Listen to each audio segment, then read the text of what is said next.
Good morning, Doug. Good morning, Doug. This is Ginny down there with her dog Markley, feeding the geese with her corn.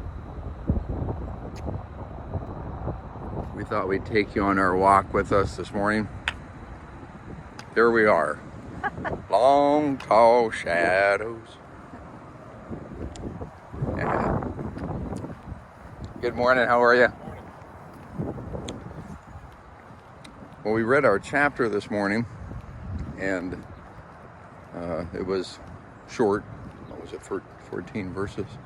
I didn't count the verses, but yes, it wasn't quite as short as yesterday, but it was short. And we thought that some of the comments that we talked before about the evolution of that conversation, starting with them just being with Job, and then after just attending him, then trying to give him counsel, help him see his ways, and try to help him figure out where he'd gone wrong. And I do think that by every indication, it was with good intentions. They wanted to help him figure out what was wrong so he could just admit that sin and get out of this horrible circumstance. But as he counters every argument, as he basically rejects their proposal that he has messed up, they start getting frustrated that he is rejecting them. Buenos dias. And I think what we were saying, what goes to the top of the list is no longer concern for Job, but it is a concern for their own ego. They want to continue until he just concedes that they are correct. So Job gets kicked off. Their concern for Job gets kicked off the top of the list, and in its place is their need to be right, their need to win what now has become, darn it, an argument. And no, probably not. So I do think that that's a reminder for us that when we enter into any circumstance with a good heart, good intentions, to serve, to remember not to do what the Boy Scout did, kind of take that old lady across the street whether she wants to go or not, because that's what this has become. That's a good analogy because, yes, I think so often when we see someone in trouble or hurting or struggling and want to help them, it is often that we also, in our sympathy for them, there is an element of feeling superior, perhaps, or at least feeling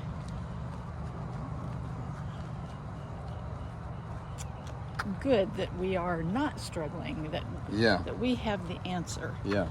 And when it appears that we don't have the answer, or they don't want our answer, it's hard not to get our ego involved. Yeah, we start taking that personally.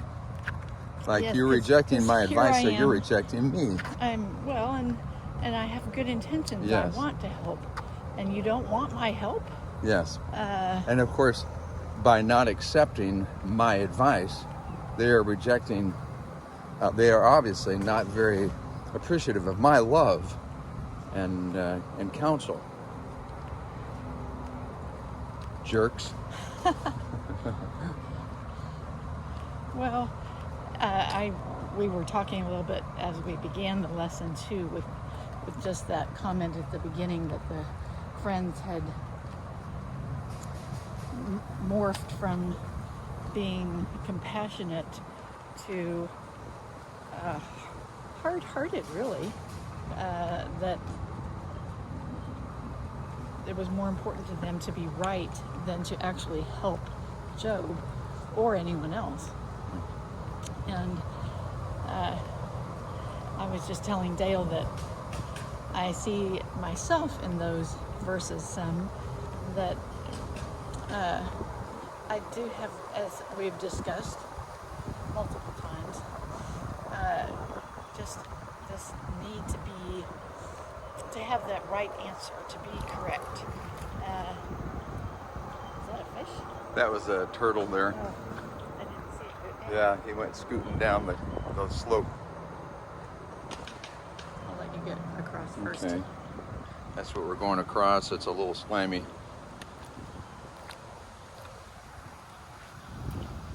I made it. I made it across. We crossed the Jordan. You have to show Doug my scary compression sock look today.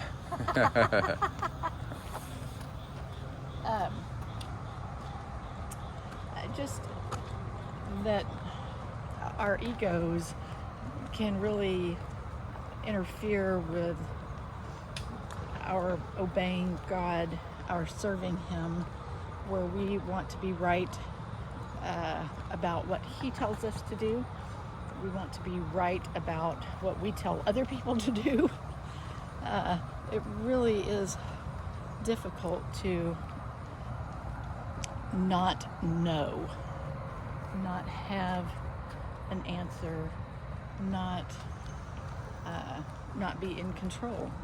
It's we don't like that. Yeah, and the thing which, of course, I do think that I think of Darla often when when she would give advice. It was always with wonderful good intention, with a good heart. But I'm interrupting just to say that the perspective probably doesn't help much, but boy, that is a tiny little bunny. Yeah, he's a baby. But I think she was a great example through the years for me of somebody who I'd always dread it when she'd start giving me advice, and she'd give advice pretty much any time I'd express. If she'd say, "How are things going?" I would just say, "Perfect, great," because if there was a problem at all that I'd express or a challenge, then she would come up with a solution and say, "Here's what you need to do. Here's what you should do." And then I would say, "Thank you very much." And then the next time we'd talk, she'd say, "So did you do that? Did you do it?" And I'd say, "Well, no, not. Well, you need to do that. You need to get to it." And I know it's because she had good intentions, and she was convinced that truly was the one and only solution, that I should do it. And as I continued to not do it, and then I had to choose when we'd talk to lie, to tell her, "Yes, I did that," or just say, "No, I chose not to," or I did something else. Because she would take it personally. And so I see this pattern in everybody, but Darla was a good example for me. I always dreaded her taking personally my rejection or my not acting. I didn't even reject it. I'd say, "Yeah, that sounds like good advice. I'll think about that." Well, you need to do it, okay? And of course, finding out that I didn't was a rejection of her, not just the advice. And what we were saying is that I think if I have one takeaway lesson from this chapter, it is to be determined to not do that, but also if somebody is saying something that's offensive, that is hard for me to tolerate, either the use of language, cussing, political view, or they're just being a jerk. If somebody says, "Hey Dale, you're a jerk, and I don't like you at all," I have to work harder to separate the statement from the person. Now I know that they may really feel that way, and if I don't recognize that they really do mean it, and then I continue to hug them when they're wanting to be let go, then I'm ignoring the obvious cues.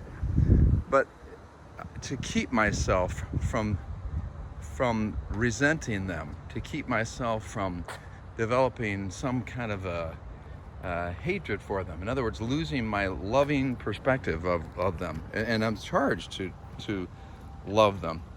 I have to separate their statement from themselves. Good morning, you're looking good. Y'all too. And that's always a challenge. So my faith lesson for today is hate the sin, love the sinner.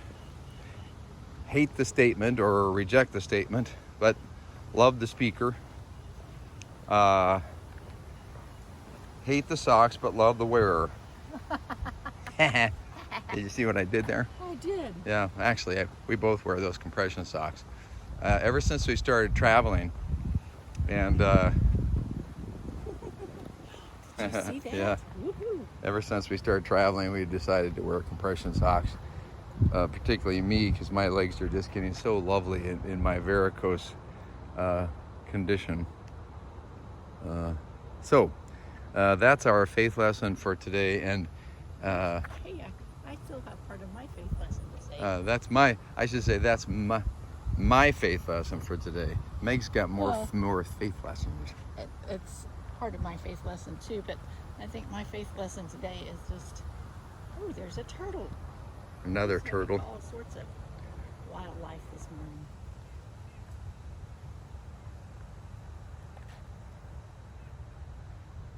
Hi, buddy. It's usually the girls coming up from the water to find a place to lay their eggs. We've had 2 of the girls come up into our yard here recently and lay their eggs, and we're trying to protect those eggs. You can tell from the way her shell is all muddy that she's probably been, well, you can't tell because they're spend so much time in the water, they often are covered with algae. But she doesn't look like she's quite muddy enough to have laid eggs. Anyway, you'll often see them walking across our yard, and you can tell whether they have laid their eggs already because they are all covered with the mud, and it's a real clay-based mud. Anyway, so I'll stop yapping, sorry. Go ahead. Okay. Look, there's a squirrel waiting for us. Yeah. A greeting. Yeah, welcoming committee there. Yes. Just love the comments at the end of that Job understood that as much as he could see God's working, understand a bit about God and his power, his majesty, he understood that there was far more that he did not understand. Yes. And I think that that's what this entire book is teaching me is I don't know squat. Yeah, that's you. That's right. Yeah, that's right. We'll retitle the book. You don't know squat. I just have to remember that. I don't know. Well, and we've talked about the more you Sure. the more you know, the more you realize that you don't know. Yeah, the wiser you are, the more You understand that you know nothing. That you know nothing. Yeah, and not knowledge, because I often hear people quoting, the more knowledge you have, the more you realize that that you don't know much. That's not knowledge, that's wisdom. I think true wisdom, one of the indications of gaining wisdom is to know that as you know, Doug, that we don't know anything. And I loved the reference to Kepler. Kepler having just removed a bit of the gauze, a bit of the veil. What amazes me is that he had command of the scripture enough to know right back to that reference about who can hang the earth on nothing, and and do all the miracle things around us that we see every day. I thought that was really cool. That the first thing that one of the major scientists of our time to discover something so fundamental is referencing God instead of his own ego. And boy, that's a fundamental change in the culture and the times. When we were talking to Landon about some of these issues, he was saying that the thing which seems to be missing in the world is and people's perspective on things and regard of themselves and others is that they are missing that relationship with God. He said that, and so we were just really pleased. And the visit's going very well. He's a good man, and I think he's just kind of getting launched for the first time in his life after kind of being off planet for quite a while.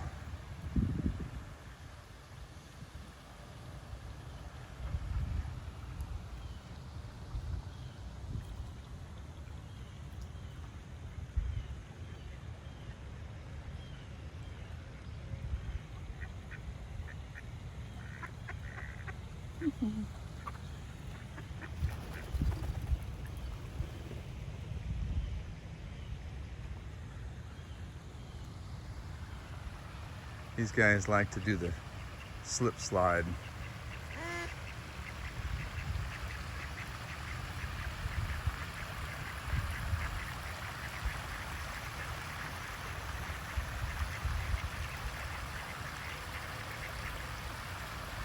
Sometimes they can walk down that.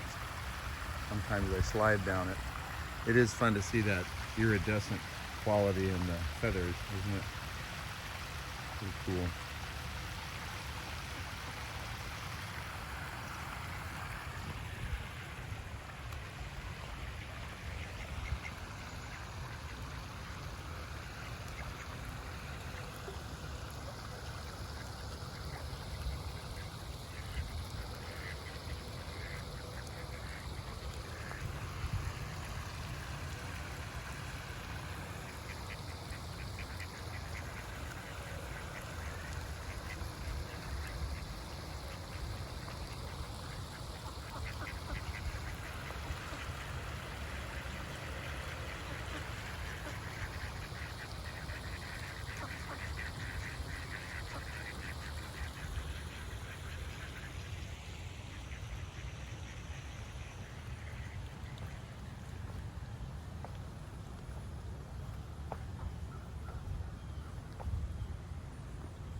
It's 79 degrees, or at least when we walked out the door it was. Good morning.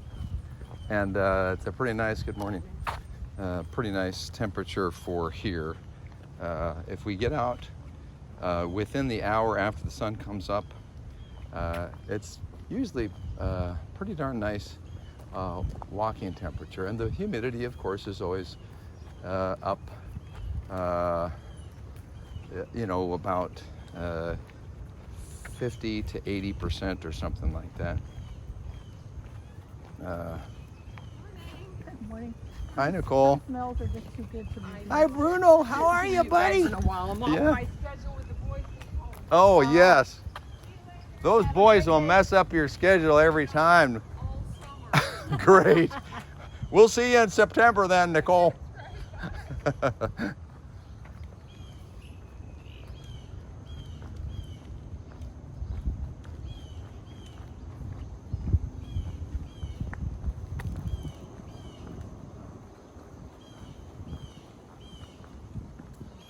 I wish we could capture the breeze, the temperature.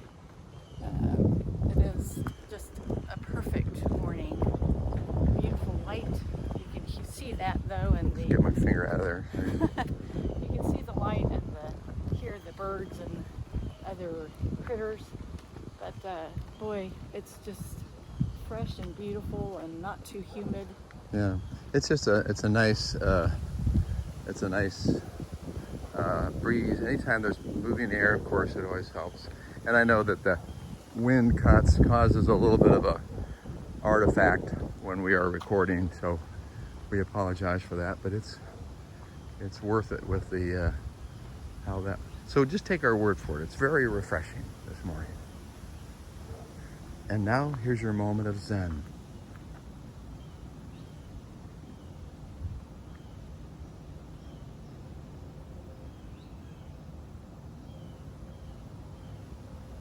All right, enough with the Zen.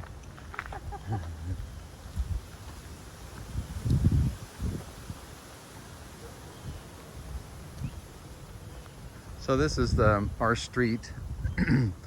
This string of houses here is the back side of the homes along our street, and so if you were to take it from here, all these homes, we are heading back down. We kind of went in a big circle, heading back down that direction, and we live at the very end, at the end of the cul-de-sac.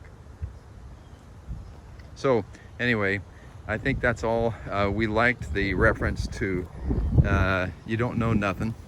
So far, Job, we've learned you aren't God. Shut your mouth. Shut your mouth. You don't know nothing. And don't take it personally if someone rejects your advice. What else? Well, if someone rejects your advice, open your mind and consider that they may have a viewpoint that you've never considered before. Yeah, that we don't know all of the elements of the equation as we always think we do. I got it. Okay, I see your situation. Okay, I got it from you. Let me tell you what you should do. Well, the other big lesson, this from yesterday or the day before, is when be careful what you say about somebody else, because the finger that you're pointing toward them is pointing 3 more back at you. So if you're calling somebody a maggot, be careful that you're not calling yourself a maggot also. Well, I think we can say with confidence anything that we accuse others of, we are guilty of at least that and more. So every single time we find fault with somebody, of course, we'd like to think that we are the exception. Certainly, I don't do that. Or we do the present company accepted. I'm going to be the judge of, and I'm even going to give somebody a reprieve. You're a maggot, but this time I'm going to let you off because you're one of my friends. I do think You're a friend of the maggot. you're a friend. Yeah, that's right. You're a friend of the head maggot. That's right. So obviously we're getting lots of lessons Yeah. from the book, but I think truly it is, I'm not God, I really don't know anything, so keep your mouth shut. That's Yeah. how so far, Yeah. a little over halfway through, that's how I would summarize it. Yeah. So I think they could have saved us a lot of time by God just writing in the first chapter, you're a maggot, you don't know anything. Job didn't gain anything by this long conversation, so just skip to the end. Just be quiet, let me talk. That's right. Please see Romans chapter 10, verses 9 and 10. Isn't that the truth? Even in we've talked so much about that with our prayers, that we do all the talking. Yes. We truly are Job's friends. Instead Yeah. of just being quiet Yes. and waiting for God to speak, we have to tell each other all about it. We have Yeah. to tell him all about it. Yes. And the other thing is that we like to tell others about our suffering so they can feel sorry for us. But we don't want any advice because we already know everything we need to. But we simply want them to know, how much suffering we're going through. Let me tell you all about how bad a day it's been for me. You think you have problems. It's the complaint department of Monty Python. I'd like to complain. You'd like to complain. These shoes are killing me, and I've only had them for 2 weeks, and so forth. And so our perspective should be that we likely have more to learn by listening. We serve no purpose by complaining. And if we are in a bad situation that we regard bad, we should, as James chapter 1 instructs, be joyful in it, knowing full well God is making use of it.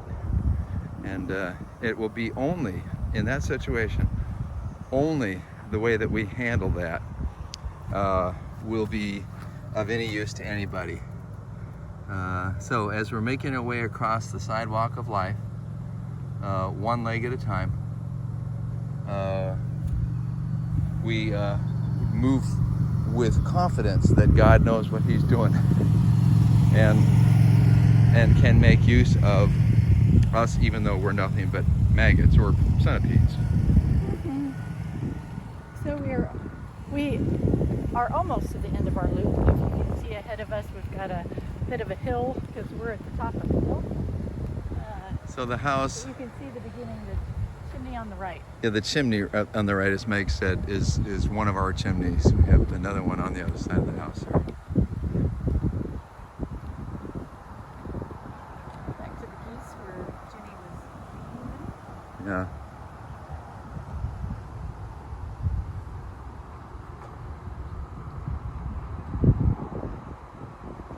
And a little bit more traffic noise as we're getting closer to the walking back towards the highway. But I have to say it's not too bad this morning. No, not at all.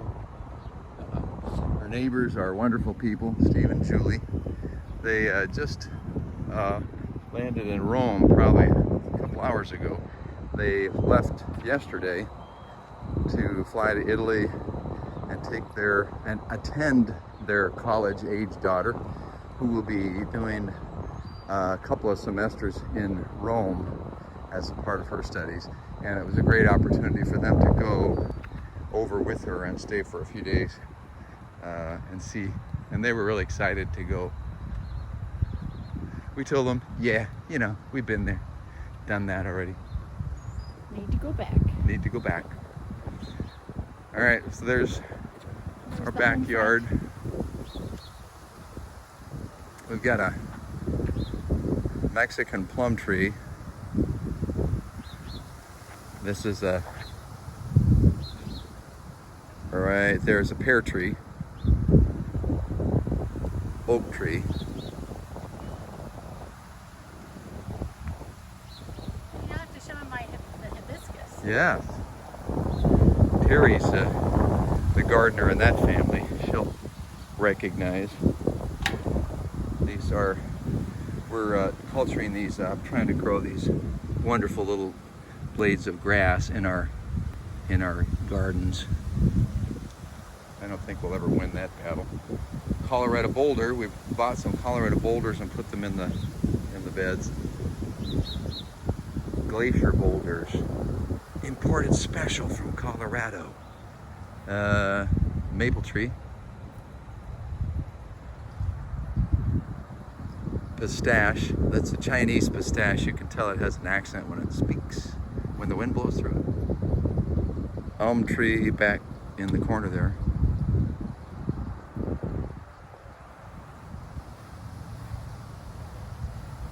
And Meg's hibiscus.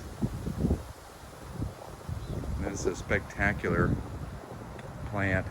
She has cultured that up, wintered it over, so that it has a well-established, but put your hand there in front of that flower, next to the flower. You can see how big those are. Of course, I know that Terry knows about hibiscuses. I always call it gladiola. I don't know nothing.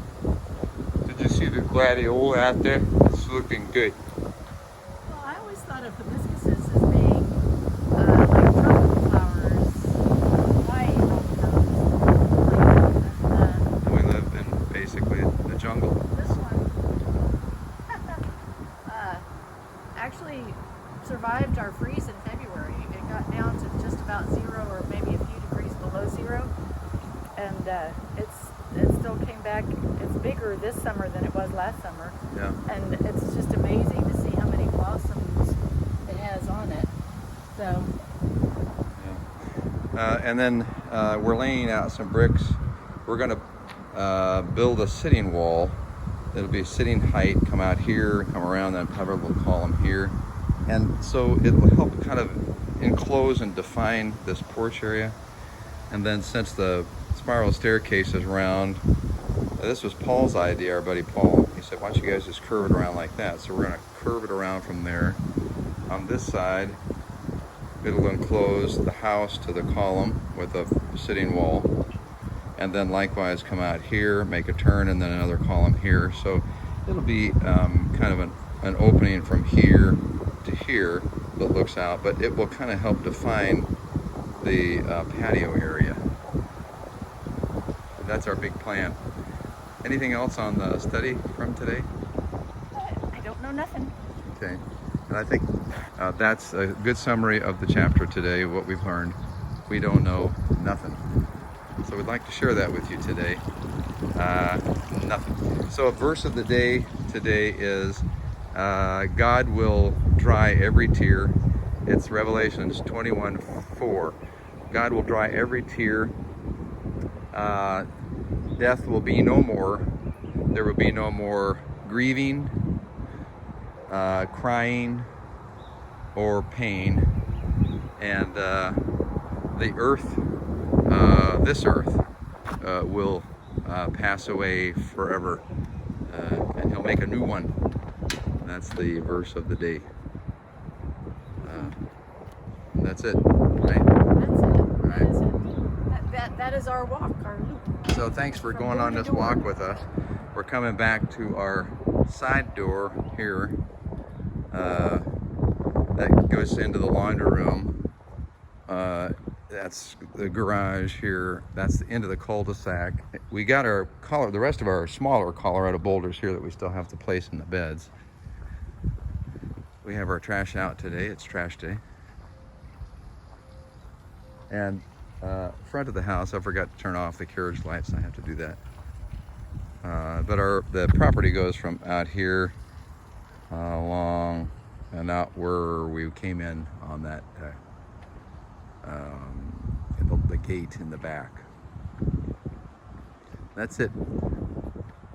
We love you and would sure love for you to be here and take the walk with us, but we figured this would be at least one way to do it.